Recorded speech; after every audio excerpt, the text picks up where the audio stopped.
Now, to finish off on that point, one of the problems in the process of developing concepts is when people develop a concept, women are nurturing, that concept is often resistant to change, and therefore if I find a woman who is not nurturing, I'll say she's an exception. If I find someone with a Macintosh who's not creative, I'll say, but that's an exception. Everybody else is, but just that one person, you see? So this trick is one of the argumentative moves which will come out of discounting, says, look, my concept is actually 100% except just for him and him. Okay, right, there's 50 people who don't fit into my concept, but basically it's correct anyway, you see? So you ignore the reality always, and you hold fast to the concept that you've got. I believe this is true, so I don't care if there is no evidence to support it. I was told this by my mother or my father or whoever. I was told this when I was 2 and it must be true. Of course, this is stage 1 thinking, which is, what's the stage 1 thinking? You know, from a couple of lectures ago. Another good question, if I can even put that in. The Garden of Eden stage. You know, people believe, someone was told, this is it. Men should be doing the hard work, women should be at home cooking the food. All right? That's what I was told, that's what it should be. All right? It's clearly it's an unintelligent and ignorant way of looking at the world. Why do people do it? That's a good question. Let's have a break. So it's 6 o'clock, about 6 o'clock. We'll take a 10-minute break, we'll come in and we'll do the rest of the stuff and then we'll have a look at the assignment.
creative person, eh?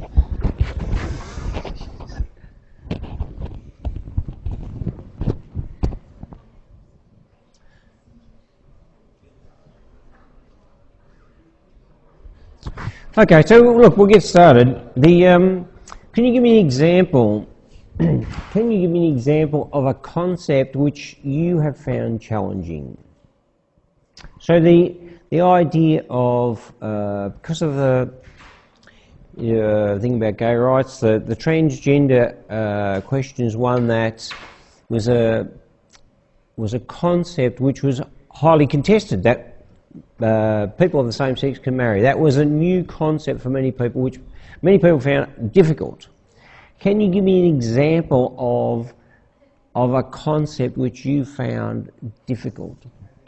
What's that? Algebra. All right. Okay. So a subject area. Yes, algebra.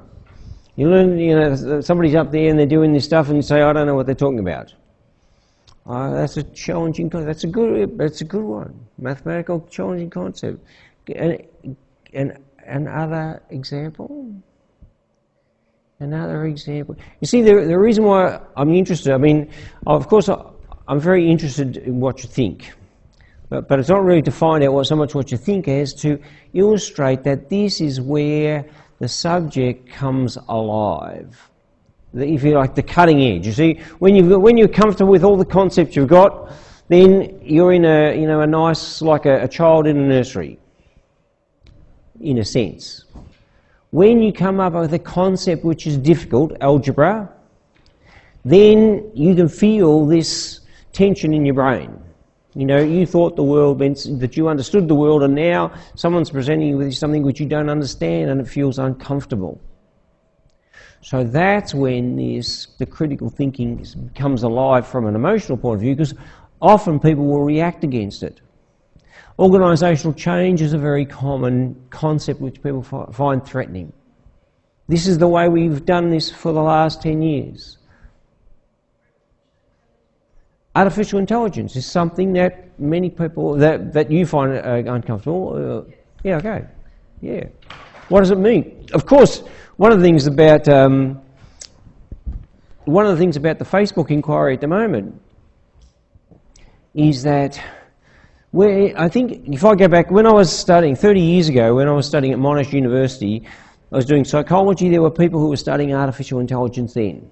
It was a very radical concept, and I, who didn't know anything about it, was sort of imagining robots and telling what to do. Of course, in 2018, of course we've got the computing power, but it seems that the bots and the analysis tools within Facebook and the way that the information used is a form of this artificial intelligence which is having an effect which is quite perverse. And so often the future comes at us in a different form than we expected it. But artificial intelligence certainly is a challenging concept. And my guess is those of us that live for another 20 years are going to have to deal with it, or accommodate it, or something. There's a very famous a group of people called the Tolpuddle Martyrs. And they literally, when new machinery came in factories in the Industrial Revolution, they used to go with axes and at night time and smash them. They were called the Luddites because they called this fictional character Ned Ludd. And of course what they were doing was trying to protect their jobs, doing it the old-fashioned way. And this, what is the equivalent in 1820 of artificial intelligence, they literally smashed it. You know, they got sticks and burnt them down, and of course they were sent out to Australia to be good citizens. But that's an example of this clash, where the concepts that you've got, this is what a job is, this is... Of course, there's a... on my Facebook feed about 3 weeks ago, this... a thing came up about nationality. What is nationality? And of course, most people, I mean, I'll say most people, but how do I know? All right? What I think is, many people think they understand what nationality is. You know, I'm an Australian, you are a Australian. See, did you notice that? Where you are? Right. So most people say, all right, we can answer that question easily. But of course the concept of nation-state is rather new. If those of us that are Australians look back only 220 years, you see that there's highly contested territory there. And not everybody would be happy to say, Michael, yeah, you're an Australian. And you're an Australian too, because there were some people who were here first. And you see? So the concept of nationality, of course the beauty of nationality is it's a great political tool. It's a great political tool. You use them that as a powerful mechanism. We are, they are. We are, they are. That's why people, nation states apart from Australia have got very clear identifying flags. The red flag or the blue flag. Australia's flag is the same as about 5 or 10 countries, I think. New Zealand, Fiji, you have a look it up on the map of flags. So the whole concept of nation state is it's one that we think that we understand. And it's maybe in the broad context, if we're writing about nation states in 3000, so 1,000 years later, we'd look back at 2018 and be laughing and saying, oh, look at all those people who thought they were Australians. In fact, it was a made-up thing which happened, like for a very short period of time. Give me one more example of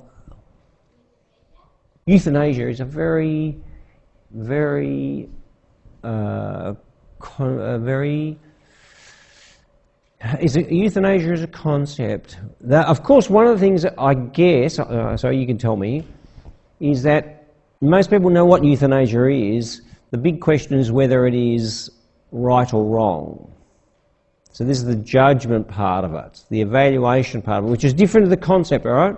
So there's, but certainly, and I suppose that in this argumentative move, which I'll finish off this lecture talking about, it talks about one of the ways that you can use in argument is use evaluative language when you talk about it. So I can do a speech about euthanasia, how good it is, and euthanasia is the best thing.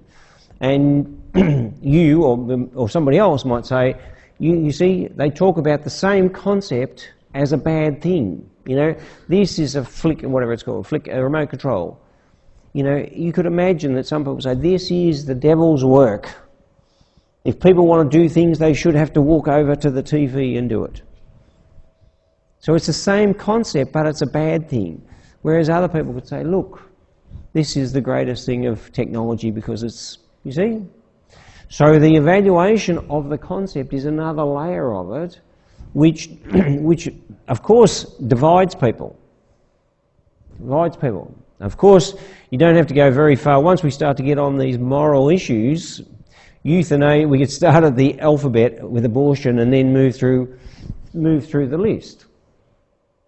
There are a lot of things which are highly contentious. One of this guy I was listening to talking about brain research said that one of the problems that Alzheimer's, of course, is one of the biggest, one of the growing diseases in the Western world, I think all over the world. My mother and my mother-in-law have both got it, so I live with it. One of the things that they know is that the symptoms of Alzheimer's manifest a long time before you've got it. So if I'm going to get Alzheimer's, I may have the signs already in me. They can do a brain scan. But of course, it won't be until maybe I'm 20 or 30 years later when I forget my keys and my name and all the sort of thing, when they say, lock him up. The researchers on this are constrained because 100 years ago they could have said, look, we've got some drugs, we're going to try them out on some people. Michael, take these pills for the next 20 years and see whether you get Alzheimer's or not. Now, of course, they can't do it because there's a whole lot of questions as to whether the positives would be the negatives and whether I and all the people who take the drugs are going to suit them. And you see? So not only is the nature of the concept challenging, but in the way in which it's treated. So there's a whole range of these things which people believe very strongly. Of course, if I might finish this one, a highly evaluative one, are you going to go on the for or against euthanasia? What's that? Oh, right. Oh, well, but if I ask you to choose, which side will you go? Not because you believe it, but just heads or tails. Yes, against, for or against? Against. So I'll go for. Who is correct? What would Socrates say? Neither of you know anything about it anyway, you see. At one level, we're approximating what we could do. However, there is someone who is lying there on the table and we're either going to pump him with the vitamins or pump him with the drugs to knock him out. So the problem is that in our limited state of knowledge or the limitations of our concept, we've still got to continue to do stuff. And so we have to have these debates. And so people argue them. The interesting thing is that if we want to understand the debate, then we can either use all the tricks, like Brookfield's tricks, and we can manipulate our argument so it becomes as strong as possible. And so basically I beat you in the argument, right? Or you beat me if you're better. We both got glasses, so we're probably both intelligent. But so if the one with the most tricks and tools wins. However, if we just want to win, we use all the tricks. If we want to understand, then I have to be able to articulate all of her arguments. And she's got to articulate all mine.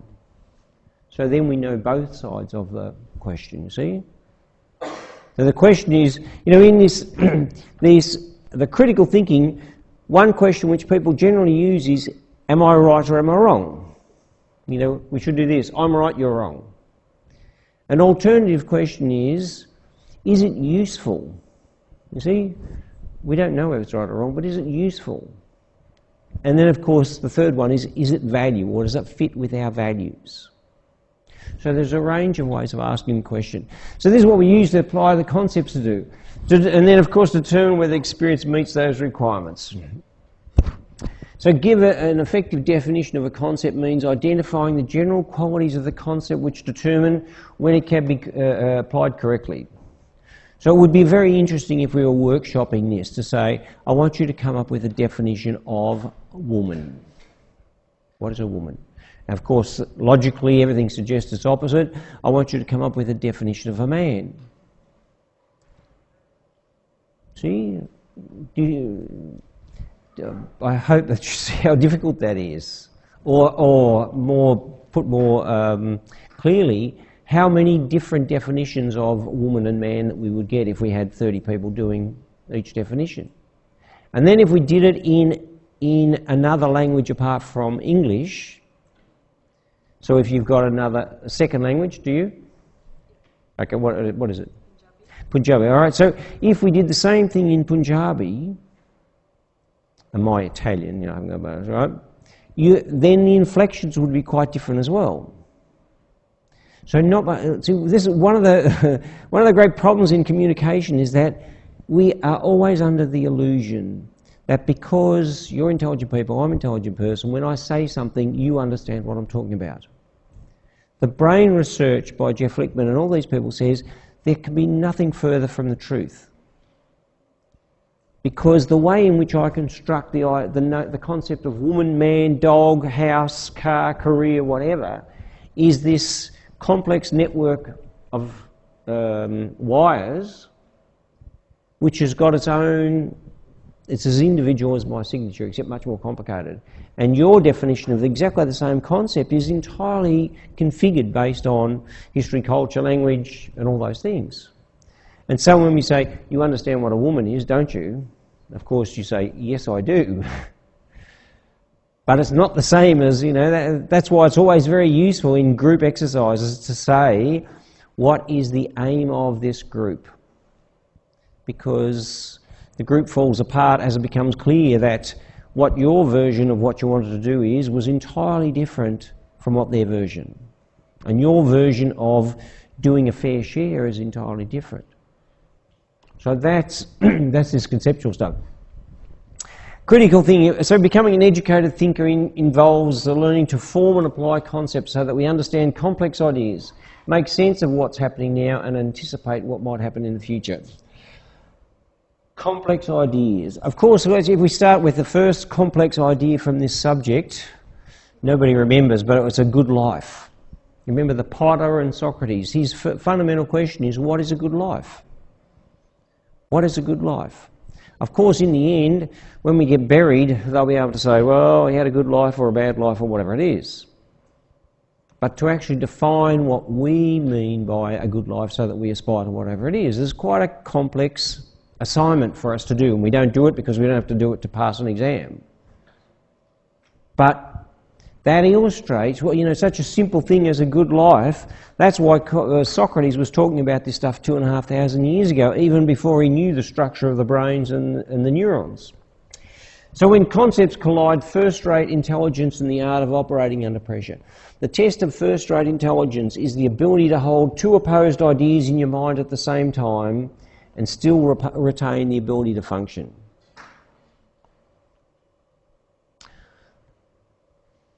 The idea to have two competing ideas in your brain at the same time. Euthanasia is good, euthanasia is bad. See? Two ideas. They're opposites. Now, most people, it's called, psychic tension or inner conflict or whatever. They say, I've got to resolve that. This one's right. What whatever his name is, Fitzgerald was saying is, look, there's going to be a lot of times when you're going to have these conflicts. If you're going to learn, you're going to face the conflict between what you thought and what is.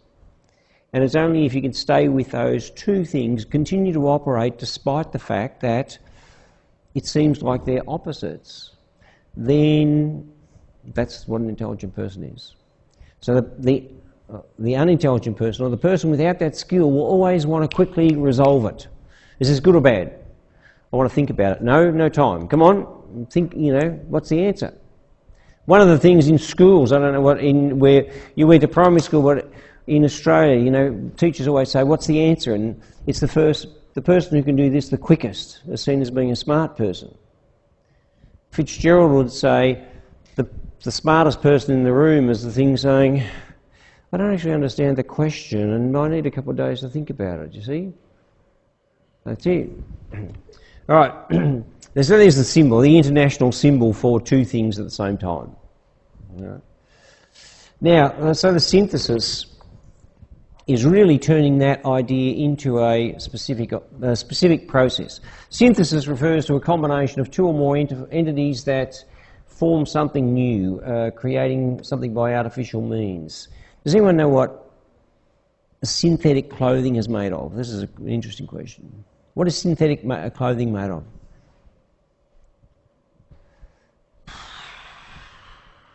Have a guess. Go on.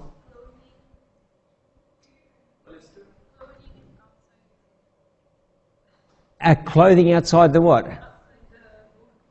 Outside the wood? No, clothing like this. Clothing. Clothes, like shirt and all that sort of it. It's made out of plastic. And plastic made from? Carbon and petrol. All right? So, it's, of course, the whole synthesis, most of the synthetics that we have, carpets and shirts and all this, is made from petrol. Always seems like how, but anyway. Of course, being able to get different molecules and bring them together, the word that we use to blend ideas comes from science. And so this notion that these opposites, you can make something entirely different out of something that you know is useful. So the end result of this is a dialect of thesis, antithesis and synthesis. The thesis is the point that you are trying to make. In the terms of the first two lectures, it is the claim. I believe euthanasia is good. The antithesis is the opposite, which is? What's that? Euthanasia bad, that's right. Simple as that. So there's a thesis and antithesis. Controlling the population of Australia is a good thing to do.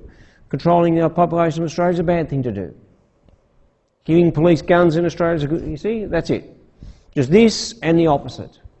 Now the synthesis comes when you can do something with those apart from just argue about. A lot of arguments are fruitless because they are simply looking at two polarities and saying one must be correct. The idea that we've got here says if you do enough work you will be able to synthesise those two things. Now in politics at the moment, and I'm not too sure which countries, the politics of which countries you follow, but certainly in Australia and America from what I've been watching, that it is simply this is good or this is bad. You know, we believe, the Democrats believe this, the Republicans believe this.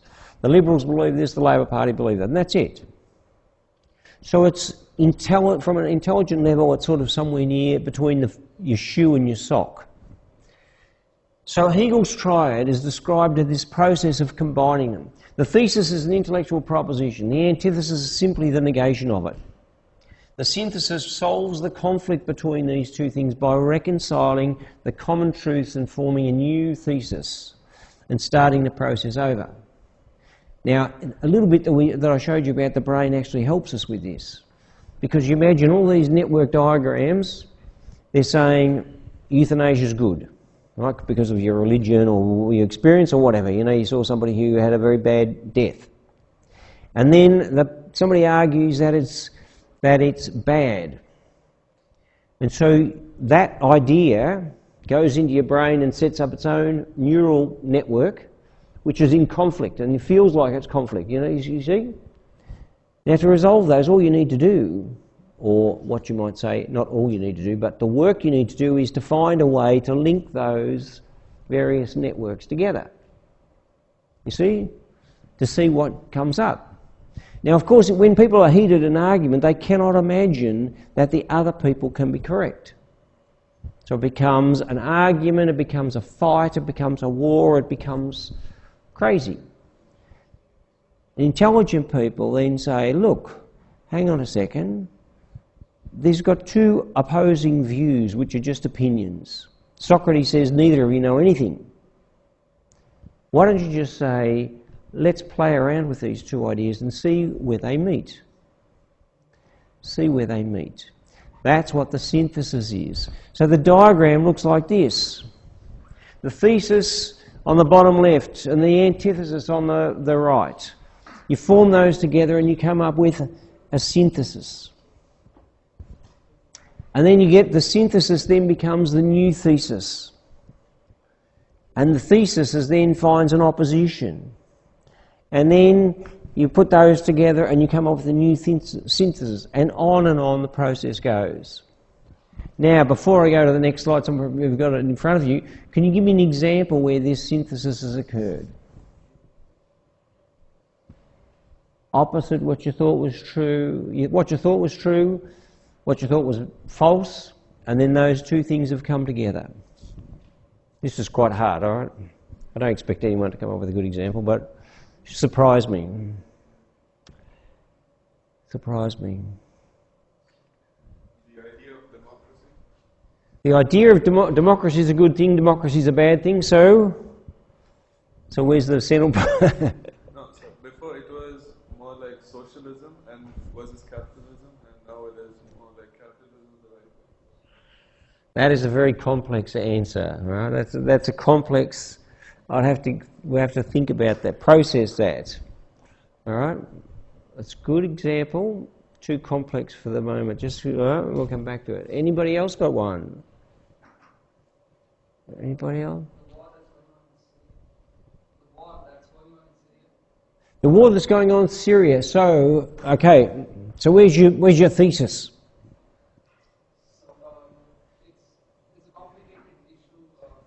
Right. Now, this is an example where Hegel's triad becomes no longer something for classrooms, but it is going to affect a lot of people. I mean, it's already affecting millions of people. In fact, it's changed many countries' view of migration.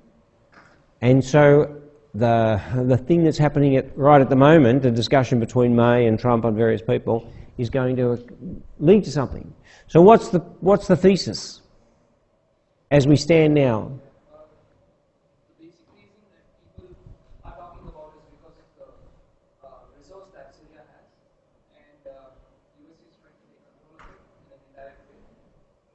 What is the thesis, though? What's creating the problem is what's No. creating So, all right. So I agree with that. But in terms of Hegel's triad, you've got competing a thesis and an antithesis. So from this situation, can you come up with one claim, one statement? This should be a definite statement about Syria, and America and whatever. America should intervene in Syria to solve it. The antithesis is America and the Allied states should not intervene. Right? Now this happened with Bosnia in the late 80s. The same situation occurred. So there's a war, countries are sitting back, and there's an argument. We should go to war, we shouldn't go to war. In Iraq, those of you that remember the Iraq War, number 1 and number 2. We should go to war with Iraq. There was people in the streets in Australia and America and all over the world saying, no, we should not. In the end, the strongest argument, the people who had the guns won and they went into the war. Cost trillions of dollars. The effect was, many people would argue, has been negative. The question is, what could the part of that I want to pick up on that you were saying is, the first thing of the synthesis is that what we're looking at is much more complex than this or that. We should go into war and we're going to solve it. We shouldn't go into war, they solve it themselves. The intelligent person, the brain guy, is saying, mate, this is complex. What is the consequence if we go into war? What is the consequence if we don't? It's much more like a game of chess than a game of break the bottle. You get a bottle and there's something in it and you say, smash the bottle. It's a metaphor. At least it's as complex as a game of chess. And so having somebody tweet something aggressive seems like it's a stupid thing to do. Right? So the synthesis is always trying to say, is there some way that we can do something, move forward in a way that will have a positive outcome or a less than severe negative outcome? This is good. Put down in the girls writing these exam questions, Hegel's triad, we're going to have a question on this. And so it goes on. So we've got to find a couple of examples. Think of some examples. What do people accept as reality within one system? When you get two companies that come together, can you imagine? But IBM and Apple tried to do some sort of a merger there back in the late 80s. Get two cultures come together. The synthesis in an ideal world is a new culture. What actually happens in most instances is that one culture dominates and the other one is aggrieved. Interracial communities, very highly emotional in Australia at the moment. People who come to Australia should integrate, whatever that means. People should come to Australia, and here's the two propositions. People should come to Australia and integrate. People who come to Australia should retain their own identity. That's it. Now, of course, this is where we've got to draw on a little... this is big... this is not second-rate stuff. This is the front page of the papers often, and there's a lot of emotional investment in it. And so this is where we need Hegel's triad, but we also need Socrates. What do you mean by integrate? What do you mean by retain the culture? What do you mean by taking up Australian... do you have to wear a football jumper? Haven't got any football jumpers. Have you got a football jumper? You see? What does it mean? And of course, if you read some of the stuff in the paper, you choose The Sun, The Age Australian, you will see that some people argue very, very strongly that everybody who comes into Australia should integrate. They don't bother to say what that means particularly, but they then use that to say, and those people who don't should be sent home. All right? It's heavy stuff. All right? Particularly if you weren't born in Australia. So this is, I mean, I'm able to, in a sense, we are able to say, yeah, this is quite an interesting thing. You're able to say, this is something that I feel. This is something that I feel. And so this question of, right, so we've got to take Socrates to find the initial concepts that people are playing around with, that they don't understand, or they don't define. Remember how difficult it was for us to come up with an agreed thing as to what is a woman, or what is a man? What does it mean to integrate into Australian society? I mean, it's bizarre. If you're a critical thinker, it is bizarre. If you are at stage one, you don't have to think, because the Prime Minister or the Immigration Minister or whatever is going to say, they're integrated and they're not. That's it. Everyone says, oh, well, he said it, that's it. If you wear a scarf, no. All right? If you wear a scarf, no. Of course, it's not only Australia that this is and it's not only in 2018 that this has been something of interest. You see? So we've got to use Socrates to investigate what are we actually talking about. And then once we do start talking about it, then we say there must be some way where this could be done without it being used as essentially a stick. You know, my argument is better and I'm going to win. Your argument is better, you're trying to win. They talk about it as culture wars. I mean, it's talked about as culture wars. Is there a synthesis to this question? It's a good question. Is there a middle ground? Is there some way where you can integrate these 2 points of view?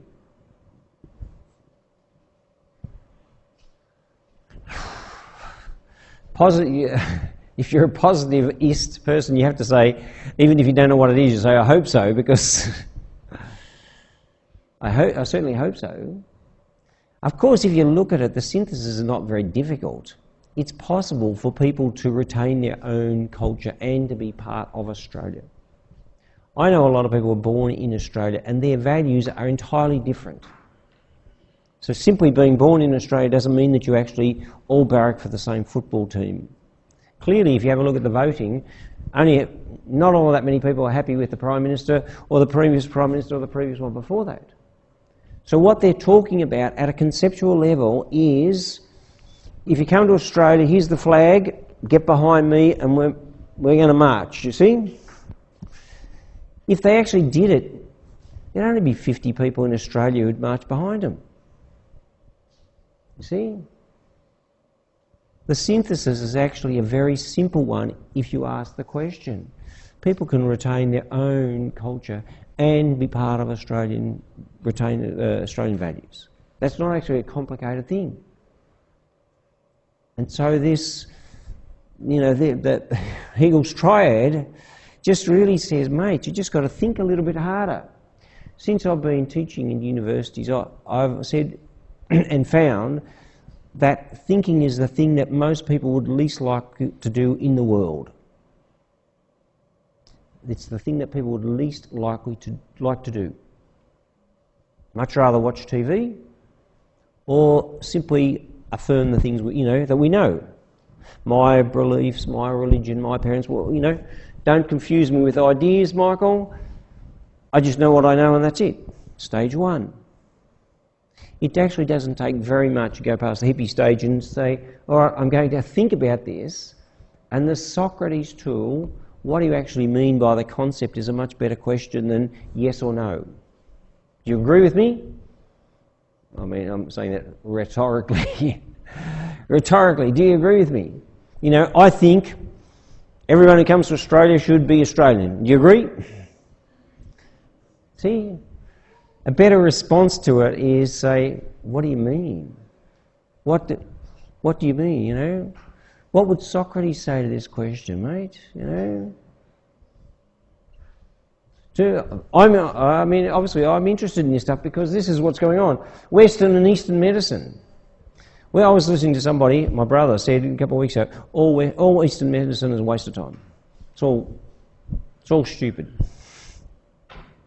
I didn't have the half a day to discuss it with him, so I just said, next, we get on to something else. It was obviously a ridiculous thing. Got this, got this. It's more complex. You see, that's what there's Jeff Lichtman. Life is more complex. You can stick that sentence into an exam, I'll give you a good mark. Okay, all right, doesn't matter whatever else you say. If you can say that somewhere, life is more complex than we think it is, then you won't jump to quick conclusions and say, all women are, all Asians are this, all Chinese, all Australians, all big. You see, it's an oversimplification. To me, that sentence embodies what this process of critical thinking is. Everything is much more complex than we think it is. Example, people should stop eating meat. No doubt there's a few vegetarians in the room. Meat eating is, the negative argument. People should continue to eat meat because of all the reasons. What's the synthesis? What could be the synthesis? Good question, you see? What could be the synthesis? You could make food look like meat. A synthesis. People should eat meat if they choose, but it should be a small part of the diet because of the environmental effects of it. We can avoid, if you've seen the sheep being transported in the boats, that's a very strong argument against it. But of course you can simply say, well, it's possible to do this in an ethical and humane way. So rather than saying yes or no, it's saying, let's examine it. How can these two points of view be resolved? Of course, the two parts about this. If this man over here and I've got a different point of view, an argument is just trying to say your idea is worth nothing and you are worth nothing. All right? That's what a lot of arguments get into. An alternative one is to say, look, he's got a legitimate argument, I've got a legitimate argument, we've got to live together, we've got to find out some sort of a solution. And I'll only understand what his argument is if I actually get into his idea and find out what it is. Of course, this is the problem that businesses face all the time. This is the way we've always done it. This is the new way. Well, how are we going to resolve that? See? How are we going to resolve it? Choice, there you go. That's the synthesis. An example, synthesis used in an argument, investment. Is public transport good or bad compared to roads? Should we spend money on roads or public transport? The previous government, Tony Abbott's government, he said public transport is a waste of money, roads is good. See, this is what we call down near the shoes. Down in the shoes. Of course, an intelligent person would say, look, both of these things are useful, we've got to spend money, how we work out doing it is something. Off-campus versus on-campus study. It used to be highly contentious. I think there's 240 people doing this class. I don't know how many people here, 50 or 60 or something. It'd be interesting to compare results as to find out which is better. Which is better, theory X, free speech versus restrictions on racist speech. It's a very contentious subject in Australia, or it has been in different times. Any other dichotomous problem? So the argument moves, for an intelligent person, the argument moves from being a battle. Who is the smartest person, where one person is the world champion? That's why people love sports. To a means of developing a yet unknown solution. You see? The argument process puts the ideas to the fire. It enables the participants to see the other point of view, and so it stimulates a creative process. You see, the metaphor that a lot of people have for an argument is a boxing match. That's why sporting things, the Commonwealth Games, Olympic Games, the sports is such a popular thing in the psyche in Australia, but in most countries. Win, lose. And so then people transfer that onto everything. Right, vegetarianism, yes or no? We're going to have a fight and one person's going to win. An alternative way is to say, look, what we're doing, he doesn't know much, I don't know much. Maybe if I find out from his ideas, we will get to a clearer stage, a more creative stage. In organisations, you will find, in business world, you'll find many such problems. This or that. So more examples, we don't need to. If we had time, I'd show you a video. I'm going to show you the beginning of it. I don't think a picture, this is it. This guy, Ray Anderson, is the hero of the Greenie movement. You know what Greenies are? Greenies. So anyone can tell what are Greenies? Environmentalists, yeah, environmental. The Greenies. Ray Anderson. It's a TED talk. Goes for about 17 minutes. He worked in the carpet industry. He started a business called Interfloor about 1976 or something like that. It became the #1 carpet company in the world. Huge. In 1994 or thereabouts, he read a book, The Ecology of Commerce, which is a sort of a greenie book, saying that a lot of businesses have got a net negative effect on the environment. Carpet that he sold was synthetic, made from oil, and it was processed using a lot of heat and energy, so it used a huge amount of waste. Plus the carpets that people make, after 3 years they chuck it out. And so he decided that he was going to make his business carbon neutral by 2022. Carbon neutral. And so the talk, I think he did in 2012. I've been showing it for a few years. Very, very interesting guy. So he's a business person, and he has implemented this Hegel's triad, right? Business is about making money. Business is bad because they're polluting. So he stood at the middle of these two and said, well, business have got to make money, but business have got to be good for the environment. How is this possible? And so he literally set a course for his, this is a world, #1 company in the world. He said to do it, it's going to take 22 years. So he had 2020 as his plan. And as they started to move on this process to make the company carbon neutral, he realised that there was 13 different elements to changing the company. He died in 2014 or 15, so he hasn't seen, like Martin Luther King, he saw the top of the mountain but he didn't get there. But his company was on track to achieve this. One of the things, the reason why it's worth, if you're a business person, why it's worth watching a film, is because everything that I've been saying about Hegel's triad, which comes out of a book, he has implemented into his business. So that the tension of these two things meant that the business had to be creative. And in being creative, they found ways that they could get energy for nothing. What they call it, the methane, they use methane gas from tips. They redesigned their processes. And so they not only increased their sales, but they increased their profitability levels on their sales.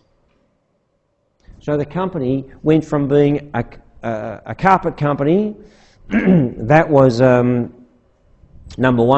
but #1 polluter, to a carpet company that has been the most profitable in the industry and the biggest company and the most creative. So it stimulated all this creativity. Right? It's a very, very interesting case study. The reason I say it, the Greenies, a couple of my friends are, staunch Greenies, and when I was talking to them about this when I first came across it, I said, oh yeah, we know him, because he is the example of it is possible that people can have a business and it doesn't necessarily have to pour crap into the environment, to use it in a very blunt way. All right? And of course, over the last trip I went to Bangladesh in November, I went down a river, on a boat cruise, and you saw this purple water being pumped out into the river. Now it's possible, it is possible, of course, to have water coming out of a factory that's clean. Well, it's not easy, but it's possible. So all these things are possible, but it takes someone who's intelligent to be able to do it. And that's what, a very modest guy, a bit like Jeff Lichtman.